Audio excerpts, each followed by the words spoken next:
Usted comenzó su carrera en el Medio Oriente, en Beirut, y escribió un libro muy famoso que se llama De Beirut a Jerusalén. Lleva 35 años cubriendo el Medio Oriente y sus guerras, sus conflictos. ¿Cómo es hoy en día diferente el Medio Oriente que usted cubrió? Moises, I would put the difference this way. 60 years ago, Hace 60 años, Corea del Sur y Egipto tenían los mismos ingresos per cápita. Los líderes asiáticos eran dictadores, pero modernizadores. Los líderes árabes eran dictadores, pero predadores. Y el resultado es que hoy la economía de Corea del Sur es 4 veces mayor que la de todo el mundo árabe combinado. Esa es la diferencia entre el Medio Oriente hace 35 años y el Medio Oriente hoy en día. Años de más población, más recursos desperdiciados, más tiempo perdido, hasta llegar al punto de hoy. Estados que están colapsando o ya colapsaron y no pueden llevarle desarrollo a su gente. El Medio Oriente hoy es un desastre desde un punto de vista de desarrollo. is a human development disaster area. El Medio Oriente es una región donde hay mucho desorden. Y tú has escrito sobre el choque del mundo del orden contra el mundo del desorden. Cuéntanos sobre eso.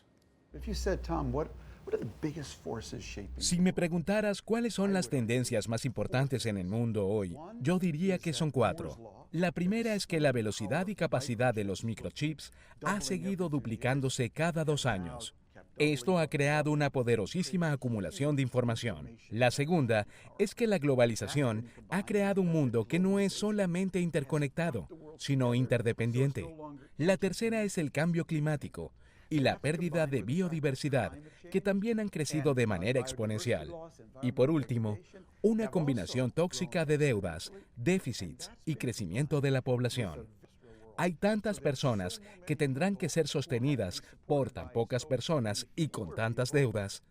Esas 4 fuerzas están presionando a los países fuertes, pero están llevando a los países más débiles al colapso. And I think what they're doing is they're starting to blow up weak countries. Utilizando tus ideas de orden y desorden, uno podría pensar en Irak y Saddam Hussein. Saddam Hussein era un tirano detestable, asesino y todo lo demás, pero Saddam Hussein era un proveedor de orden en Irak. Sabiendo lo que tú sabes hoy en día, ¿tú crees que fue una mala idea derrocar a Saddam Hussein? He was a provider of order. Saddam Hussein imponía orden, pero al mismo tiempo traía una gran cantidad de desorden, porque estaba masacrando a su población con gas venenoso. Y lo que nosotros hicimos fue llegar y cortarle la cabeza a Irak. Pero en Siria no nos involucramos, sino que los propios ciudadanos se rebelaron. Estoy seguro de que si no hubiésemos derrocado a Saddam, Irak hoy en día sería exactamente como es Siria. La gente se hubiese rebelado contra el régimen. Pero, en ese caso, el problema hubiese sido de ellos, no nuestro. We would not have started the process. ¿Y qué piensas del dictador de Libia, Muammar el-Gaddafi, que también era un tirano y un asesino, pero fue derrocado y Libia ha implosionado en anarquía y en desorden? ¿Fue una mala idea derrocar a Gaddafi? With Saddam and with Gaddafi, Con Saddam, como con Gaddafi, el error no fue sacarlos del poder. El error fue sacarlos del poder y no reemplazarlos con ninguna estructura ni orden. Ese fue el gran error. that was the great mistake. Tu presunción es que Estados Unidos y sus aliados saben cómo hacer eso. O sea, pueden llegar a un país fragmentado, polarizado, tribal e imponer una sociedad moderna, civilizada, avanzada, con reglas democráticas. ¿Tú crees que los Estados Unidos saben cómo se exporta eso? No, I think that it's a big question. Eso es una gran pregunta. Esos estados son artificiales. Fueron organizados por unos grupos que no se formaron orgánicamente y no crearon ciudadanos. Pero eso no quiere decir que no hubiese sido posible construir una estructura federal. Es muy diferente tumbar a Saddam y no hacer nada a tumbarlo y construir un orden alternativo. And be here to build an alternative order. Otra situación que puede transformar el Medio Oriente es la negociación que hay entre Estados Unidos y sus aliados e Irán sobre el tema nuclear. Tú has escrito que para Irán esto es simplemente una transacción, mientras que para los Estados Unidos y sus aliados esto es transformacional. Ellos quieren utilizar esta negociación para transformar el Medio Oriente. ¿Cuál de los dos va a prevalecer?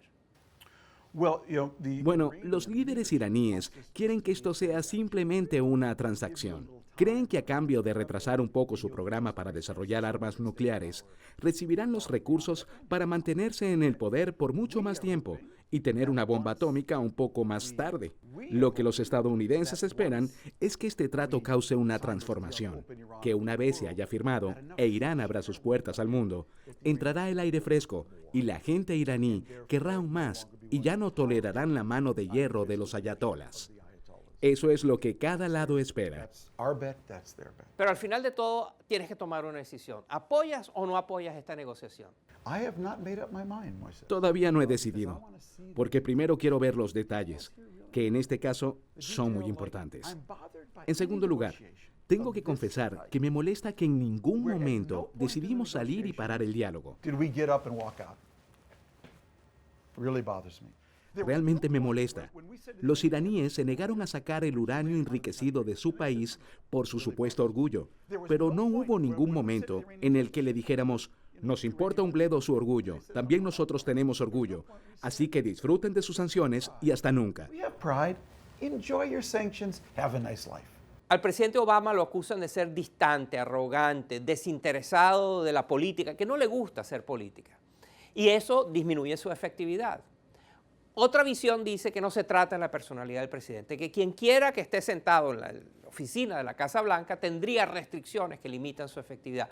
¿Cuál de las dos fuerzas crees tú que es más importante? ¿La personalidad del presidente de los Estados Unidos o las circunstancias que rodean ese cargo tan importante? Creo que ambas son influyentes. Obama sí es distante, no está muy interesado en la parte típica y más superficial de la política, eso de estar dándole la mano a todo el mundo. Pero el cinismo del tipo de personas con las que tiene que lidiar el presidente es tal que no se podría llegar a un acuerdo común con tan solo tomarse un par de cervezas y hablar como gente civilizada. Hace 2 años, el senador republicano Ted Cruz dijo que Estados Unidos no debería involucrarse en Siria. Ahora que es candidato presidencial, dice que Obama es el peor presidente del mundo porque no bombardeó a Siria. Así que, por un lado, entiendo al presidente. Creo que la política estadounidense actual es más disfuncional y polarizada que nunca antes. Al mismo tiempo, nunca se sabe qué se podría alcanzar si mostrase más interés. Pero la realidad es que estamos viviendo situaciones mundiales muy difíciles de manejar. Es el peor momento para estar a cargo de cualquier cosa. ¿Cómo explicas la paradoja de que como candidato presidencial Obama fue un comunicador excelente, que le dio muchísima energía, motivó a gente y generó realmente un movimiento a favor de él porque era un buen comunicador? Pero una vez llegado a la Casa Blanca, todo eso se esfumó. ¿Por qué? No creo que el gobierno de Obama se haya comunicado de manera muy eficaz. Una de sus frases favoritas es, ya dimos ese discurso en Cleveland en marzo. ¿De veras? Pues yo no estaba en Cleveland en marzo. Cuando se trata de comunicar un punto hay que repetirlo, modificarlo y repetirlo de nuevo. El típico ciclo de lavar, enjuagar y repetir. Y este gobierno no ha sido muy malo en eso.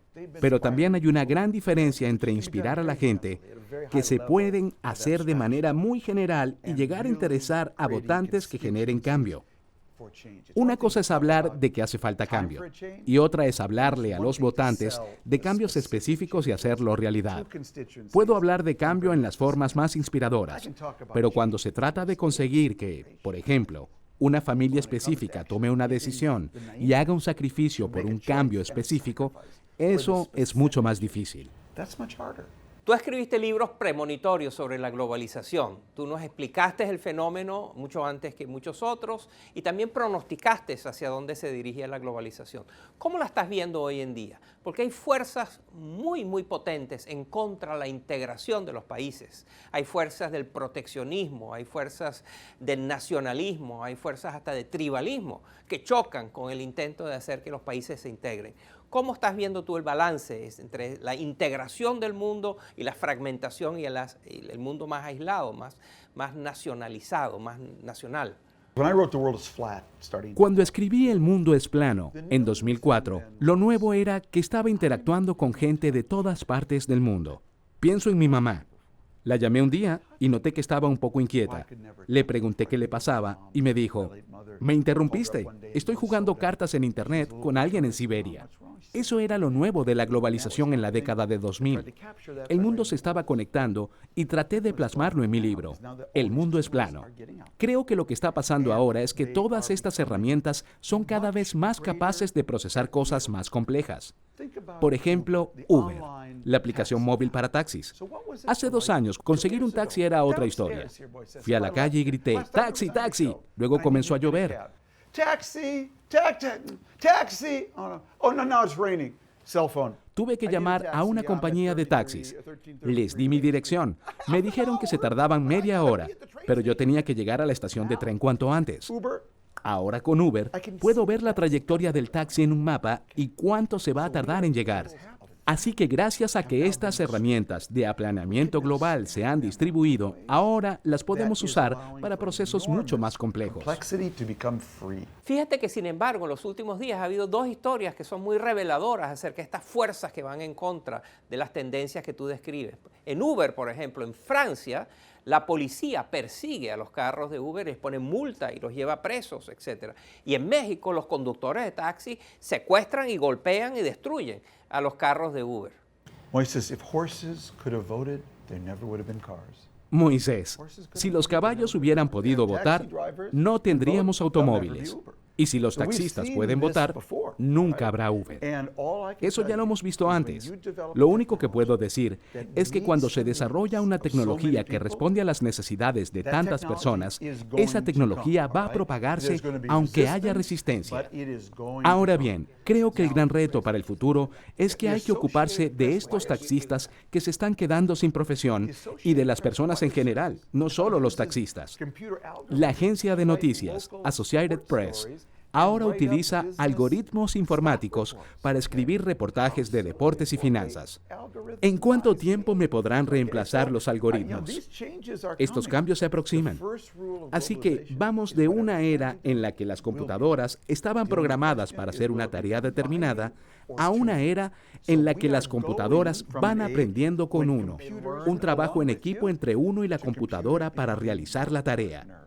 Vamos en esa dirección.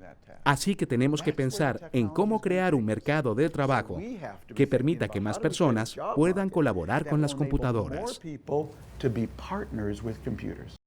Y finalmente, para quienes nos están viendo, ¿se deben sentir esperanzados y motivados por lo que tú analizas y cuentas o deben sentirse preocupados y amenazados? Todo se reduce a una sola cosa, Moisés: la gobernabilidad. La humanidad ha pasado por varias transiciones. En Estados Unidos, en América Latina. Pero habrá una diferencia. Hay una cantante de música folk country que me gusta mucho. Su nombre es Brandi Carlile. Y ella tiene una canción que se ha convertido en mi canción tema. Se llama El Ojo. Y el coro de la canción dice así: se puede bailar en un huracán siempre y cuando uno esté en el ojo. El trabajo del gobierno hoy es ayudarnos a cada uno de nosotros a que podamos construir un ojo para resistir todas las transformaciones.